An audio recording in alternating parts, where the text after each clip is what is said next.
नमस्कार, KP news 24/7 में आपका स्वागत है। मैं हूं अश्विनी आपके साथ। चलिए एक नजर डालते हैं आज की सुर्खियों पर।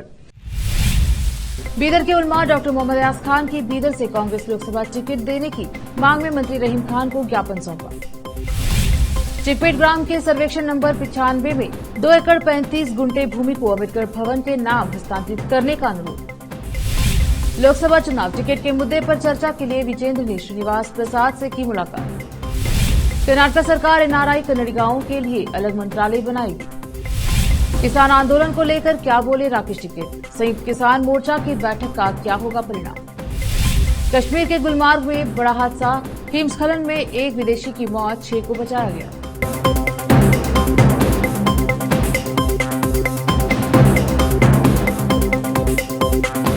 अब समाचार विस्तार से। बीदर लोकसभा क्षेत्र से कांग्रेस का टिकट अल्पसंख्यक को देने की मांग तुल पकड़ी हुई है। बीदर लोकसभा क्षेत्र के मुस्लिम उलमा ने अब तक कांग्रेस के वरिष्ठ नेताओं को ज्ञापन सौंपकर मांग की है कि कांग्रेस नेता, समाजसेवी एवं शिक्षाविद डॉक्टर मोहम्मद अयाज खान को टिकट दिया जाए। इस संबंध में हाल ही में बीदर से उलमाओं का एक प्रतिनिधि मंडल बेंगलोर पहुंचकर राज्य के नगर सभा प्रशासन एवं हज मंत्री रहीम खान को एक ज्ञापन सौंपकर डॉक्टर मोहम्मद अयाज खान को टिकट देने की मांग पर जोर दिया गया। इस मौके पर मौलानाओं ने मंत्री रहीम खान से चर्चा करके कांग्रेस पार्टी में दबाव लाकर बीदर से कांग्रेस का टिकट डॉक्टर मोहम्मद अयाज खान को देने का आग्रह किया है। हालांकि खान ने डॉक्टर मोहम्मद अयाज खान के नाम की सिफारिश करने का आश्वासन दिया है। विशेष संवाददाता की रिपोर्ट।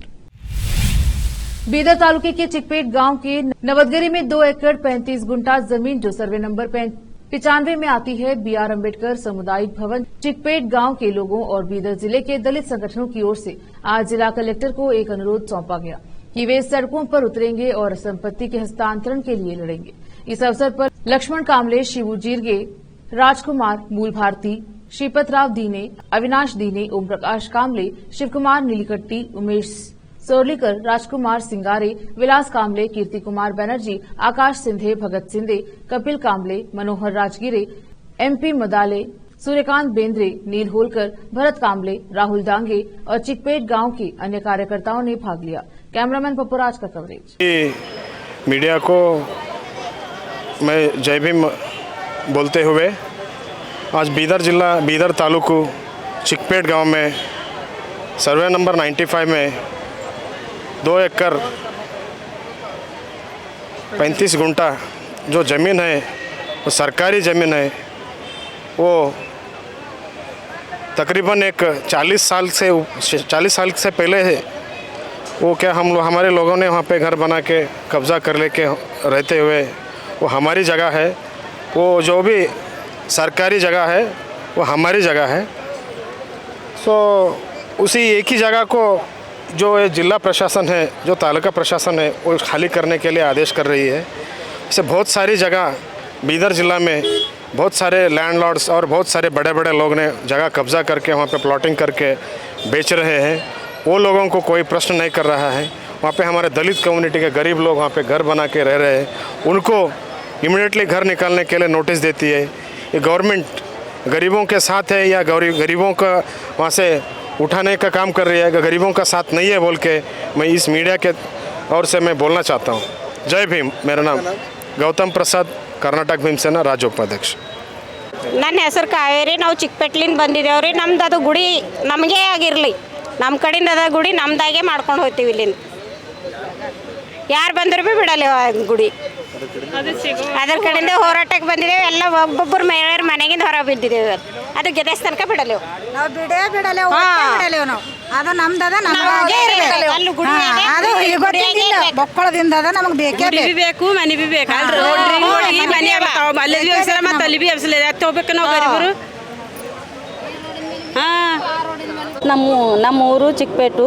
ನನ್ನ ಹೆಸರು ರೇಷ್ಮಾ. ಅಲ್ಲಿ ಗೌರ್ಮೆಂಟ್ ಜಮೀನು ಇತ್ತಂತೇಳಿ ಅವಾಗ ಏನದ ಅಂದ್ರೆ ಹರ್ಷ ಗುಪ್ತ ಅವ್ರು ಇದ್ದರು. ರಿಂಗ್ ರೋಡ್ ಆಗ್ಲತ್ತಿತ್ತು ರೀ. ರಿಂಗ್ ರೋಡ್ ಆಗೋ ಟೈಮಿಗೆ ಕೆಲವು ಜನರದು ಮನಿನ ಹೋದು, ಕೆಲವು ಜನದ ಏನದ ಈ ಕಡೆ ರೋಡಿನಾಗೆಲ್ಲ ಪ್ಲಾಟ್ ಇದ್ದಿಂದ ಭೀ ಹೋದ್ರೆ ಅವ್ರು ಏನು ಮಾಡಿದ್ರು ಅಂದ್ರೆ ಆ ಟೈಮಿನಾಗ ನಿಮಗೆ ಇಲ್ಲಿ ಗೌರ್ಮೆಂಟ್ ಜಾಗದಾಗ ಕಟ್ಕೊಡ್ತೇವೆ ಅಂತೇಳಿ ಕೆಲವು ಮನೆ ಕಟ್ಕೊಟ್ರು. ಮತ್ತು ನಮ್ಮದು ಸಮುದಾಯ ಭವನ ಭೀ ಕಟ್ಕೊಂಡಿದ್ದೇವೆ ನಾವು. ಅದು ಲೋನ್ ಆಯಿತು. ಲೋನ್ ಆದಮೇಲೆ ಏನದ ಕಟ್ಟಿ ಸಾವಿರ ಕೊಟ್ಟರು. ಕೊಟ್ಟಿನ ಮೇಲೆ ಏನದ ಈಗ ನಾವು ತೆಗಿತೇವೆ, ಆಫೀಸ್ ಮಾಡ್ತೇವೆ, ಅದು ಮಾಡ್ತೇವೆ ಅಂದ್ರೆ ನಾವು ಹೆಂಗೆ ಕಟ್ಕೊಡ್ತೇವೆ ಹೇಳ್ರಿ? ನಾವು ಕಟ್ಕೊಡೋದಿಲ್ಲ. ಅವ್ರು ಯಾವಾಗ ಬೇರೆ ಬೇರೆ ಕಡೆ ಜಾಗ ಎಲ್ಲ ದುನಿಯದವ, ಗೌರ್ಮೆಂಟ್ ಲ್ಯಾಂಡ್ಗಳು ಎಲ್ಲೆಲ್ಲವ ಅಲ್ಲೆಲ್ಲಿ ಕಟ್ಕೋಬೇಕು, ಇಲ್ಲೇ ಕಟ್ಬೇಕಂತ ಏನದ ಅವ್ರದ್ದು ಯಾರ್ದು? ನಾವು ಇವತ್ತು ಸಮುದಾಯ ಭವನ ಬೇಕಂತ. कर्नाटका भाजपा अध्यक्ष बीवाई विजेंद्र ने चुनाव के लिए टिकट देने के मुद्दे पर चर्चा करने के लिए गुरुवार को चामराजनगर के सांसद और वरिष्ठ भाजपा नेता वी श्रीनिवास प्रसाद से मुलाकात की। यह बैठक इसलिए महत्वपूर्ण है क्योंकि प्रसाद के दामाद डॉक्टर मोहन और पूर्व विधायक बी हर्षवर्धन चामराजनगर क्षेत्र से आगामी लोकसभा चुनाव लड़ने के लिए भाजपा के टिकट के लिए प्रतिस्पर्धा कर रहे हैं। विजेंद्र ने जयलक्ष्मीपुरम स्थित श्रीनिवास प्रसाद से उनके आवास पर मुलाकात की। पत्रकारों से बात करते हुए विजेंद्र ने कहा कि मैं जब भी मैसूर का दौरा करता हूं तो हमारे वरिष्ठ नेता श्रीनिवास प्रसाद से मिलता हूं। श्रीनिवास प्रसाद 17 मार्च को अपनी 50 साल की राजनीतिक यात्रा पूरा करेंगे, इसलिए मैंने चामराजनगर और मैसूर कोडगू के लोकसभा उम्मीदवारों पर उसके सुझाव और राय मांगी है। इसके अलावा लोकसभा चुनाव के लिए भाजपा और जेडीएस के बीच सीट बंटवारे को लेकर कोई भ्रम नहीं है। उन्होंने पहले ही अपने राजनीतिक संन्यास की घोषणा कर दी है। वरिष्ठ नेता चामराजनगर से सही उम्मीदवार खड़ा करने का फैसला करेंगे, जिसका प्रतिनिधि श्रीनिवास प्रसाद करेंगे। कर्नाटका के गृह मंत्री जी परमेश्वर ने बुधवार को विधानसभा को बताया कि राज्य सरकार एनआरआई कन्नडिगांव के मामलों की देखभाल के लिए एक अलग मंत्रालय बनाएगी, जैसा कि कांग्रेस के 2023 विधानसभा चुनाव घोषणा पत्र में वादा किया गया था। स्पीकर यूटी खादर के निमंत्रण पर विधानसभा की कार्यवाही देखने के लिए आज विधानसभा आए एनआरआई का स्वागत करते हुए मंत्री ने यह घोषणा की। एनआरआई कनाडा, यूनाइटेड किंगडम, संयुक्त राज्य अमेरिका, ऑस्ट्रेलिया, सिंगापुर और पश्चिमी एशिया देशों से केरल में राज्य स्तर पर एक अलग एनआरआई मंत्रालय है, क्योंकि केरल से बहुत से लोग विदेश जाते हैं, वे वहां कमाते हैं और पैसे वापस भेजते हैं। साथ ही उनके कई मुद्दों को संबोधित करने के लिए, जैसे विदेश में मृत्यु के मामले में लाने के लिए शव वापस आ गए हैं। इसलिए हमने अपने घोषणा पत्र में कहा है कि केरल की तरह कर्नाटका में भी हम एनआरआई के लिए एक मंत्रालय बनाएंगे। परमेश्वर ने कहा कि मैं कहना चाहूंगा कि आने वाले दिनों में हमारी सरकार ऐसा करेगी, एनआरआई मंत्रालय बनाएगी। राज्य सरकार उन्हें एनआरआई को कानून के मुताबिक सभी जरूरी मदद मुहैया कराएगी। कर्नाटका विधानसभा ने बुधवार को राज्य भर में 21 साल से कम उम्र के लोगों को हुक्का बार और सिगरेट और अन्य तंबाकू उत्पादों की बिक्री पर प्रतिबंध लगाने के लिए सर्वसम्मति से एक विधेयक पारित किया। स्वास्थ्य एवं परिवार कल्याण मंत्री दिनेश गुंडूराव ने कहा कि राज्य सरकार ने हुक्का बार पर प्रतिबंध लगाने के लिए पहले ही एक अधिसूचना जारी कर दी है, जिसके खिलाफ कुछ लोगों ने अदालत का दरवाजा खटखटाया है, लेकिन अदालत ने कोई रोक नहीं लगाई। जो विधेयक एक अधिनियम बन गया है वह 18 वर्ष की पूर्व आयु सीमा से 21 वर्ष से कम आयु के लोगों को सिगरेट और अन्य तंबाकू उत्पादों की बिक्री पर भी प्रतिबंध लगाता है। सिगरेट और अन्य तंबाकू उत्पाद विज्ञापन का निषेध और व्यापार और वाणिज्य उत्पादन, आपूर्ति और वितरण का विनियमन अधिनियम 2003 को कर्नाटका में लागू करने के लिए संशोधित और पारित किया गया है। यह सार्वजनिक स्थानों पर तंबाकू उत्पादों के उपयोग पर प्रतिबंध लगाएगा और भोजनालयों या रेस्टोरेंट में हुक्का बार खोलने या चलाने पर रोक लगाएगा।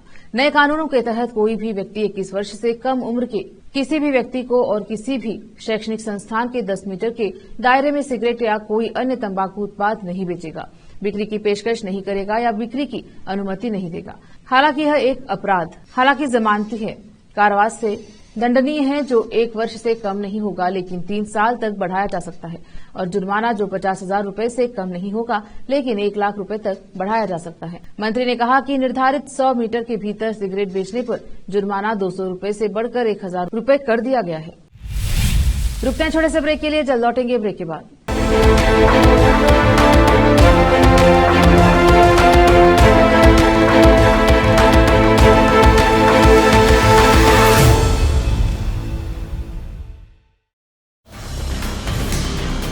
हिंदुस्तान के हर कोने में हम हैं मौजूद। 24 घंटे हालात पर गहरी नजर, खबरों से जुड़े चुपते सवालात, और आपको दिखाता है धार्मिक, सामाजिक, राजनीतिक, लोकल और इंटरनेशनल न्यूज की सबसे बेहतर कवरेज,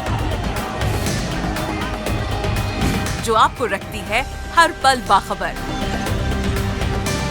देश और दुनिया भर की खबर के लिए देखते रहें केपी न्यूज 24/7।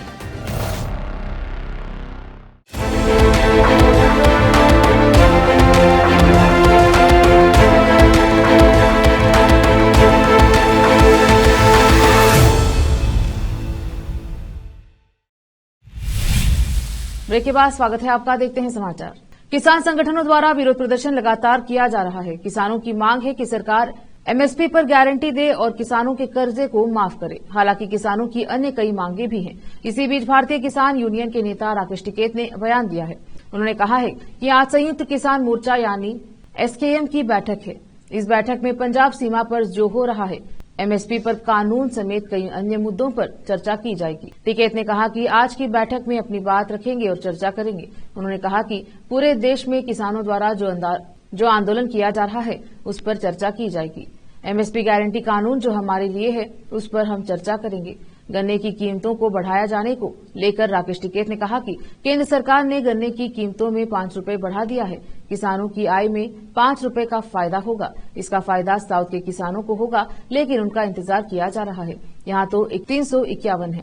खनौरी बॉर्डर पर मारे गए किसान की मौत पर उन्होंने कहा कि संघर्ष हुआ, किसान मरा नहीं, बल्कि पुलिस ने अंदर आकर उस पर गोलियां चलाई। उसे नजदीक से गोली मारी गई थी।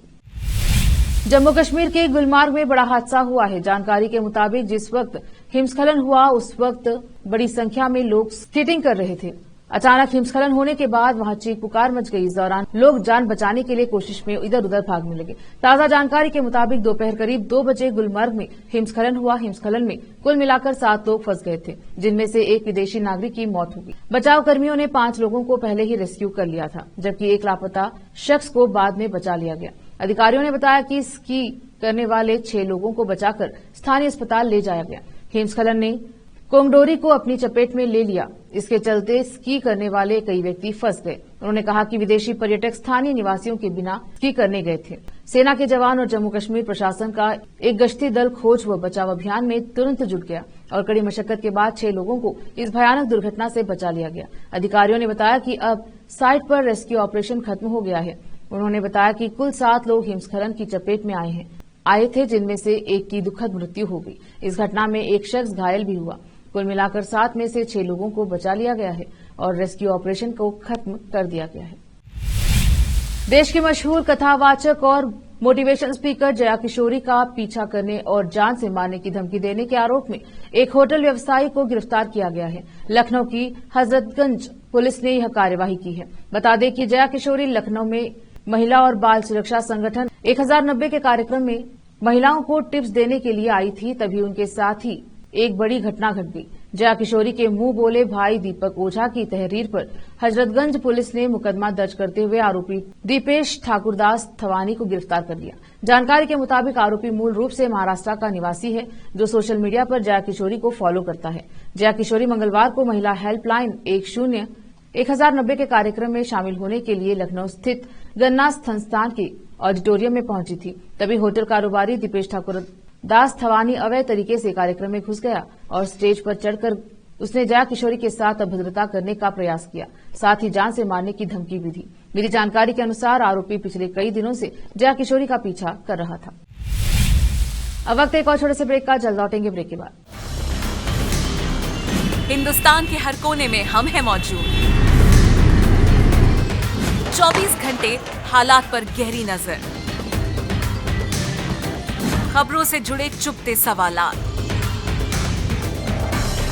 और आपको दिखाता है धार्मिक, सामाजिक, राजनीतिक, लोकल और इंटरनेशनल न्यूज की सबसे बेहतर कवरेज, जो आपको रखती है हर पल बाखबर। देश और दुनिया भर की खबर के लिए देखते रहें केपी न्यूज 24/7। ब्रेक के बाद स्वागत है आपका, देखते हैं समाचार। बिहार के पूर्व डिप्टी सीएम और राष्ट्रीय जनता दल के नेता तेजस्वी यादव ने ट्वीट कर कहा कि नीतीश कुमार विधानसभा भंग करना चाहते हैं। यही वजह है कि बिहार में नई सरकार के गठन के बाद भी कैबिनेट का विस्तार नहीं हुआ है। तेजस्वी ने कहा कि बीजेपी जेडीयू में अविश्वास की खाई चौड़ी हो चुकी है। तेजस्वी इन दिनों जन विश्वास यात्रा कर रहे हैं। इस दौरान वे मुख्यमंत्री नीतीश कुमार पर जमकर निशाना साध रहे हैं। उन्होंने मुख्यमंत्री नीतीश कुमार पर राज्य में बिना किसी दृष्टिकोण के शासन करने और बिना किसी कारण गठबंधन सहयोगियों को बदलने का आरोप लगाया। तेजस्वी ने कहा, हमारे साथ माई MY यानी बी से बहुजन, ए से अगड़ा उच्च जातीय, ए से आधी आबादी यानी महिलाएं और पी से पुअर यानी गरीब भी है। उन्होंने अंग्रेजी के MY का उच्चारण माई और BAAP का उच्चारण बाप करते हुए कहा। नीतीश कुमार द्वारा महागठबंधन से नाता तोड़कर अपने पुराने सहयोगी भारतीय जनता पार्टी भाजपा नीत राष्ट्रीय जनतांत्रिक गठबंधन आरजेडी के साथ मिलकर प्रदेश में नई सरकार बना लिए जाने के कारण सत्ता से बेदखल हुए तेजस्वी यादव ने जनता का भरोसा जीतने के मकसद से अपनी जन विश्वास यात्रा की शुरुआत मंगलवार को मुजफ्फरपुर से की और उसके बाद सीतामढ़ी पर एवं शिवहर जिले में 2 अन्य रैलियों को संबोधित किया। दिल्ली शराब घोटाले में ईडी ने दिल्ली के मुख्यमंत्री अरविंद केजरीवाल को समन भेजा है। जांच एजेंसी को सीएम को अब तक 7 बार समन भेज चुकी है और केजरीवाल ने हर बार समन को गैरकानूनी बताकर पेश होने से इनकार कर दिया। इसके बाद ईडी ने कोर्ट का रुख किया था, जहां इस मामले की सुनवाई 16 मार्च को होनी है। वहीं इससे पहले छठे समन के दौरान केजरीवाल ने कहा कि ईडी के समन गैरकानूनी है और ईडी के समन की वैधता का मामला अब कोर्ट में है। केजरीवाल ने कहा कि ईडी इसे लेकर खुद कोर्ट गई है और अब उन्हें बार बार समन भेजने की बजाय कोर्ट के फैसले का इंतजार करना चाहिए। 17 फरवरी को हुई सुनवाई के दौरान केजरीवाल वीडियो कॉन्फ्रेंसिंग के जरिए कोर्ट में पेश हुए थे। इस दौरान उन्होंने कहा कि इस समय विधानसभा का बजट सत्र चल रहा है, इसलिए वह शारीरिक रूप से कोर्ट में पेश नहीं हो सके। हालांकि उन्होंने कहा कि अगली सुनवाई के दौरान वह कोर्ट में मौजूद रहेंगे। इसके बाद इस मामले में कोर्ट ने अगली सुनवाई के लिए 16 मार्च की तारीख तय की। ईडी ने कोर्ट में बताया कि वह 5 बिंदुओं को आधार बनाकर अरविंद केजरीवाल से पूछताछ करना चाहती है। ईडी के अनुसार जांच में 5 पॉइंट सामने आए हैं, जिसमें पहला, प्रोसीड ऑफ क्राइम के दौरान 338 करोड़ रुपए आम आदमी पार्टी तक पहुंचे हैं। दरअसल मनीष सिसोदिया के बेल पर सुप्रीम कोर्ट में सुनवाई के दौरान एनफोर्समेंट डायरेक्टरेट ने 338 करोड़ रुपए की मनी ट्रेल अदालत के सामने रखी थी, जिसमें यह साबित हो रहा था कि आबकारी नीति के दौरान शराब माफिया से 338 करोड़ रुपए आम आदमी पार्टी तक पहुंचा है। पार्टी के संरक्षक अरविंद केजरीवाल इसीलिए उनसे पूछताछ करना चाहते। चीन के गुआंगझो शहर में बृहस्पतिवार को एक कंटेनर जहाज की टक्कर के बाद एक पुल का हिस्सा टूट गया। इससे 2 लोगों की मौत हो गई, जबकि 3 अन्य घायल हो गए। 3 अन्य लापता हो गए। घायलों को अस्पताल में भर्ती करवाया गया है। इस भयानक हादसे में 5 वाहन भी क्षतिग्रस्त हो गए। घटना हांगकांग के उत्तर पश्चिम में लगभग 90 किलोमीटर दूर गुआंगझो में हुई। बताया जा रहा है कि गुआंगझो के नानशा जिले में लिकिनचा पुल से तड़के एक खाली कंटेनर जहाज टकरा गया, जिससे पुल का एक हिस्सा ढह गया। बीजिंग न्यूज के अनुसार जहाज के कैप्टन को गिरफ्तार किया गया है। ग्लोबल टाइम्स की रिपोर्ट के अनुसार फिलहाल दुर्घटना के कारण और हताहतों की संख्या की जांच जारी है। कंटेनर के टकराने के वक्त ऊपर पुल से एक बस गुजर रही थी, जो नदी में गिर गई। इसमें कितने लोग सवार थे, अब तक इसकी जानकारी नहीं मिल पाई। मौके पर बचाव और राहत दल मौजूद रहे। हालांकि गुआंगझो बस कंपनी ने कहा कि जब उनकी बस पुल से नीचे गिरी तो उसमें केवल चालक सवार था। घटनास्थल पर बचाव दल मौजूद है, लेकिन अन्य हताहतों की संख्या अभी तक ज्ञात नहीं। घटना के बाद पुल में बड़ी दरार के कारण इसे यातायात के लिए बंद किया गया। द्वीप पर मिंजियान गांव की ग्राम पार्टी के सचिव जोंग वेईहोंग ने संवाददाताओं से कहा कि निवासियों के लिए यात्रा करने के लिए नौका का विकल्प उपलब्ध है। बैडमिंटन स्टार रही सानिया मिर्जा और पहले से शादीशुदा अंजू गुप्ता की पाकिस्तान में शादी का किस्सा अब पुराना हो चुका है। सानिया और शोएब की शादी टूट चुकी है। वहीं अंजू गुप्ता पाकिस्तानी प्रेमी से शादी करने के बाद कुछ दिनों के लिए भारत भी आई। अब एक और भारतीय महिला की पाकिस्तानी पर दिल आने की कहानी सुर्खियों में है। इस बार एक पंजाबी महिला का पाकिस्तानी प्रेमी पर दिल आ गया है। पंजाबी महिला ने अपने प्रेमी से निकाह भी कर लिया है और अब वह इस्लाम धर्म कबूल कर चुकी है। बताया जा रहा है कि जर्मनी से ताल्लुक रखने वाली भारतीय मूल की एक सिख महिला ने पाकिस्तान के पंजाब प्रांत के एक व्यक्ति से निकाह किया है। बृहस्पतिवार को मीडिया रिपोर्ट्स में जानकारी दी गई है। समाचार पत्र द एक्सप्रेस ट्रिब्यून की खबर के अनुसार जसप्रीत कौर, जिसका नाम जैनब हो गया है, ने अली अरसलान के साथ विवाह किया है। इसकी पुष्टि जामिया हनफिया सियालकोट द्वारा जारी किए गए इस्लाम स्वीकार करने के प्रमाण पत्र से हुआ है। फिर से एक नजर आज की सुर्खियों पर। बीदर के उलमा डॉक्टर मोहम्मद अयाज खान की बीदर से कांग्रेस लोकसभा टिकट देने की मांग में मंत्री रहीम खान को ज्ञापन सौंपा। चिकपेट ग्राम के सर्वेक्षण नंबर 95 में 2 एकड़ 35 गुंठे भूमि को अम्बेडकर भवन के नाम हस्तांतरित करने का अनुरोध। लोकसभा चुनाव टिकट के मुद्दे पर चर्चा के लिए विजेंद्र ने श्रीनिवास प्रसाद से की मुलाकात। कर्नाटक सरकार एनआरआई कन्नडिगाओं के लिए अलग मंत्रालय बनाएगी। किसान आंदोलन को लेकर क्या बोले राकेश टिकैत। संयुक्त किसान मोर्चा की बैठक का क्या होगा परिणाम। कश्मीर के गुलमार्ग में बड़ा हादसा, हिमस्खलन में एक विदेशी की मौत, 6 को बचाया गया।